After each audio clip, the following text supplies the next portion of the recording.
우리가 읽은 쉬운 성경의 이 말씀, 개역 개정 성경은 15절의 시작을 그는 보이지 아니하는 하나님의 형상이시요라고 번역했습니다. 이 번역에 비해서 우리가 읽은 성경은 아무도 하나님을 보지 못했으나 예수님께서 하나님의 모습을 보여주셨습니다 라고 번역을 했습니다. 저는 이 문장 자체가 이 헬라어 자체가 갖고 있는 이 상징적이고 이 함축적인 의미가 영어보다 훨씬 더 풍성합니다.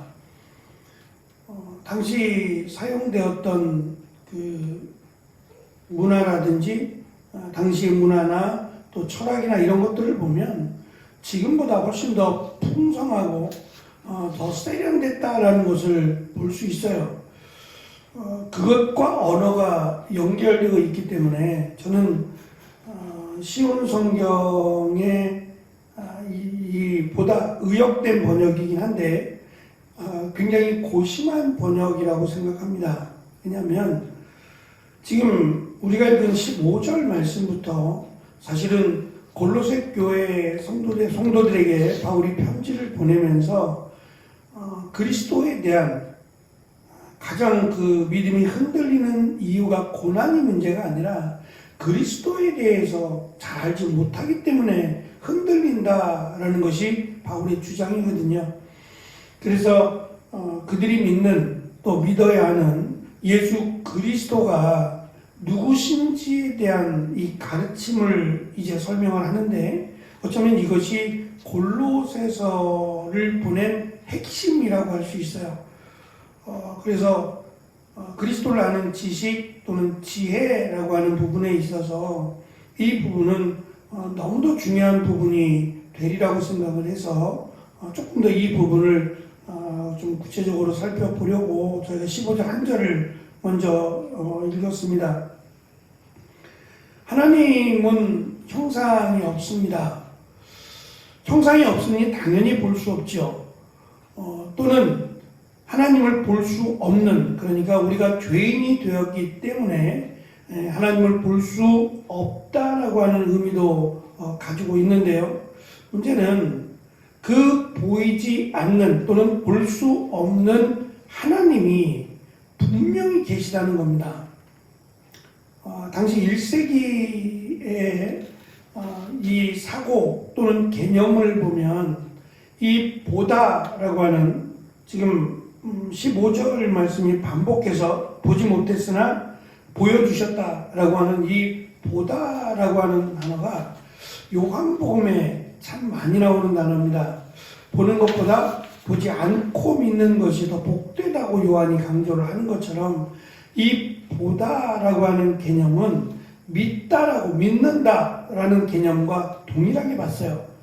그러니까 우리가 무언가를 믿을 때는 그 믿음의 대상을 봐야 믿을 거 아니에요. 아무것도 안 보고 믿는다는 것은 사실 믿음의 초월적 믿음인데 그것은 우리가 사는 이 세상에서 어리석은 일이라고 생각을 했어요. 예를 들면 내 말을 믿어라 라고 할 때 그 말을 믿는다는 것은 말을 믿는 게 아니라 그 말을 한 사람을 믿는 겁니다. 그 사람을 신뢰하기 때문에 그 사람의 말을 믿는 거지 그 사람의 말만 믿는 건 아닙니다. 그러니까 그 사람의 말만 믿는다는 것은 지혜로운 게 아니라 어리석은 거죠. 그 사람도 알지 못하면서 그 사람의 말을 믿을 사람은 존재하지 않아요. 그러니까 당시 1세기의 사고를 가지고 보이지 않는 또는 볼 수 없는 하나님을 믿으라고 하는 것은 어리석을 수밖에 없어요. 그래서 신의 형상을 만드는 겁니다. 어떠한 모습을 가졌던 그 형상을 만들어 놓고 그 신이 어떠한 신이고 이야기거리를 만들어 놓는 거예요. 수많은 신들, 그 신들은 결국 인간의 창작물에 불과한 겁니다. 그 신을 만들고 그 신의 스토리를 만들어냈어요. 그래놓고 그것을 마치 자랑하듯이, 그래서 바울은 이것을 허탄하다라고 말을 한 겁니다. 아침에 자욱하게 안개가 끼었다가 햇볕이 오르면 언제 그랬나 싶게 다 사라져버리고, 그러니까 아무런 가치가 없는 그런 이야기들을 만들어 놓고 그 이야기들에 심취해서 마치 이런 그 잡신들의 말도 안 되는 이야기들을 많이 알고 있으면 마치 그것이 지혜로운 사람인 것처럼, 그런데 그것이 하나님이 보실 때는 너무도 쓸모없고 소용이 없는, 그러니까 우리에게는 아무런 도움이 되지 않는, 오히려 우리를 오히려 회파하게 만들어버리는, 사람들의 마음을 이간질시켜버리는 그런 이야기들이라고 단호하게 설명을 합니다. 바울은 지금 이들 골로새 성도들이 하나님을 믿어요. 근데 그 믿는 하나님에 대해서 볼 수 없고 또는 보이지 않는 하나님을 지금 믿고 있다라는 데에서 공감을 합니다. 자신도 믿으니까.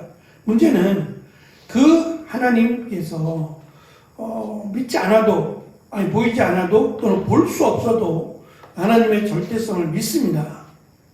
문제는 예수 그리스도에 대해서 설명을 해야 됩니다. 근데 예수 그리스도는 하나님이신데 또한 인간이에요. 그러니까 이런 생각이 어디까지 하나님이고 어디까지 인간이냐가 사실은 많이 논의되어 왔어요.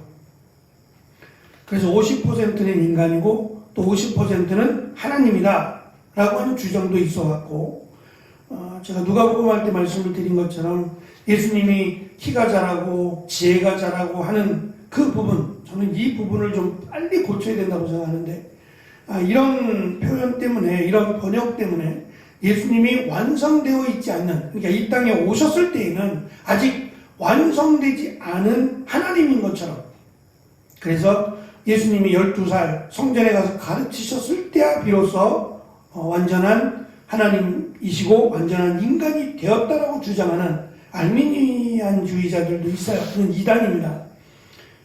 예수님은 처음부터 하나님이고 처음부터 예수님이죠.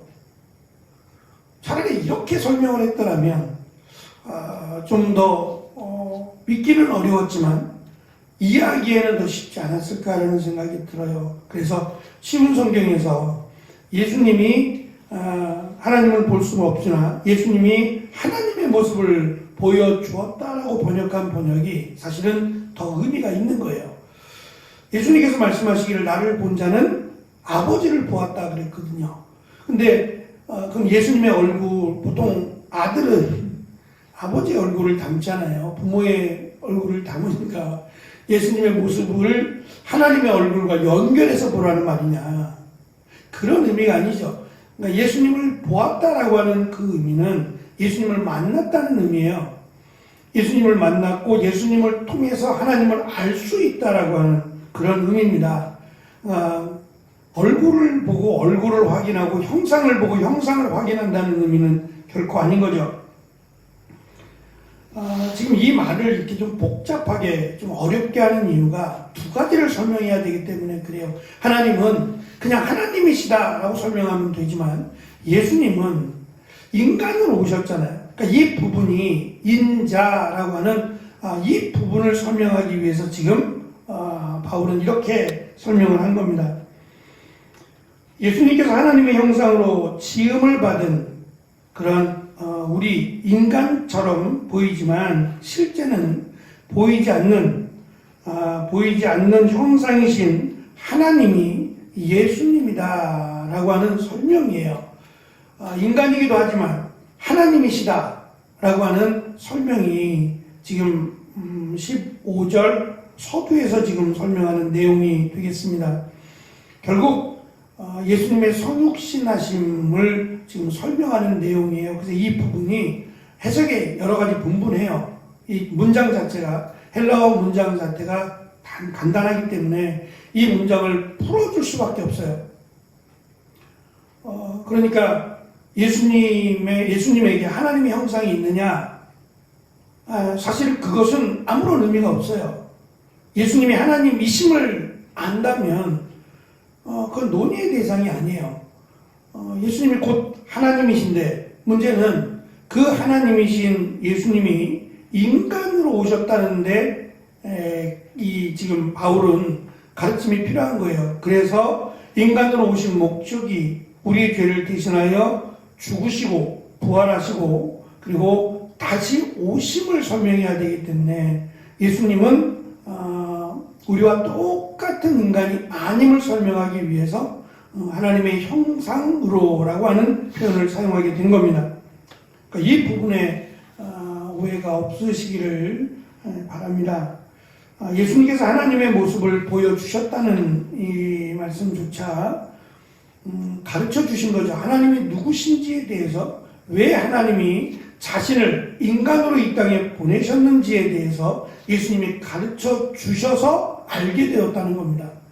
만약에 예수님이 가르쳐 주지 않았다면 누구도 알 수 없었을 거예요. 그래서 성경은 이것을 비밀이라고까지 설명한 것은 그리고 구약에서 메시아를 보내시겠다라고 하신 그 약속이 어떻게 이루어진다라는 것을 유대인들은 깨닫지 못했어요. 이사야서에서 강조하고 있는 아이가 태어나고 이 아이에 대한 설명도 메시아에 대한 부분으로 전혀 이해를 하지 못했어요. 그러니까 메시아이신 하나님이 하늘로부터 그 메시아 자체로 임하실 줄로 믿었지, 메시아가 아기로 오리라고는 누구도 상상하지 못했어요. 그러니까 그 부분을 지금 바울은 골로새 성도들에게 그리스도에 대해서 또는 그리스도의 우월성에 대해서 하나씩 가르쳐 주려고 하는 겁니다. 또 한 가지는 예수님께서 말씀하실 때 먼저 난 자가 나중되고 나중된 자가 먼저 된다라는 말씀을 하실 때에 보통은 먼저라고 하는 말이 시간상 어머니에게서 처음 태어난 아이를 가리킬 때 먼저라는 표현을 쓰죠. 그래서 이 단어가 맏아들이라고 하는 표현으로도 사용이 돼요. 예수님을 맏아들이라고도 설명을 하죠. 왜냐하면 요셉과 마리아가 낳은 자녀들이 여럿이 있는데 그들 가운데 예수님이 첫째였잖아요.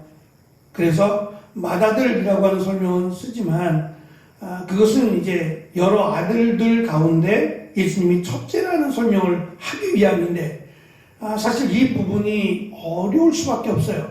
왜냐하면 명확하게 요셉과 마리아의 유전자가 예수님에게는 없어요. 분명히 마리아가 낳았어요. 마리아가 낳았지만 엄격하게 의학적으로 따지면 유전자적인 면에서는 아들이 아니에요. 요셉과 마리아의 유전자가 예수님에게 없단 말이죠.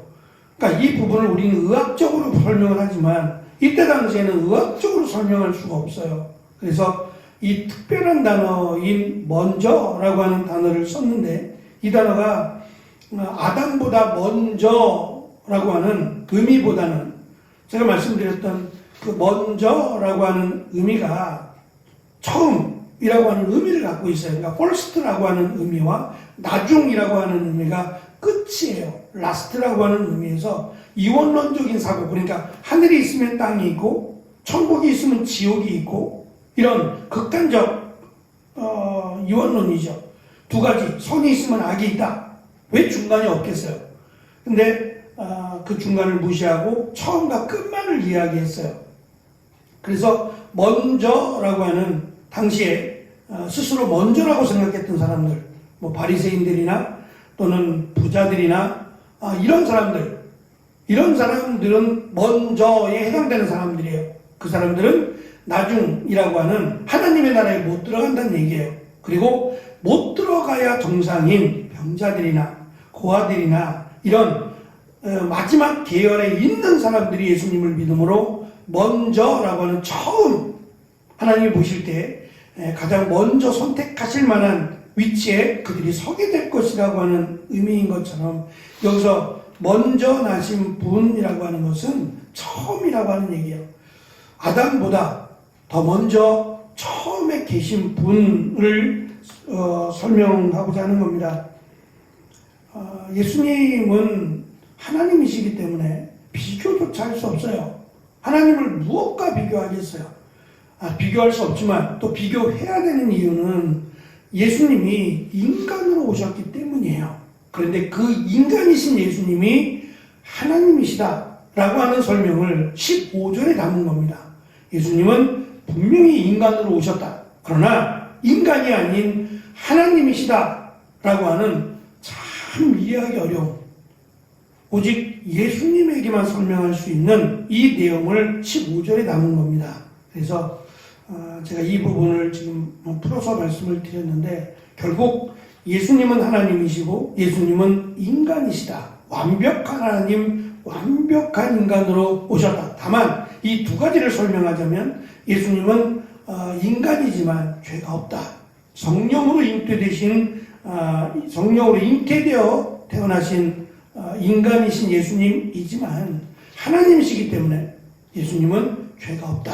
거룩하신 하나님이요 인간이신 예수님이다 라고 하는 것이 15절에서 바울이 설명하는 내용입니다. 사실은 이것이 굉장히 중요한 신학적 가치가 있습니다.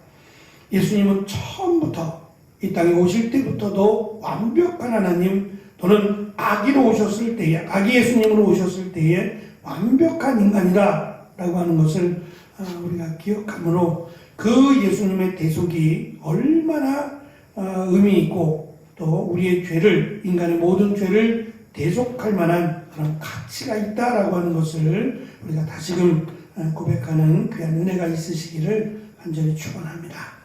기도하겠습니다.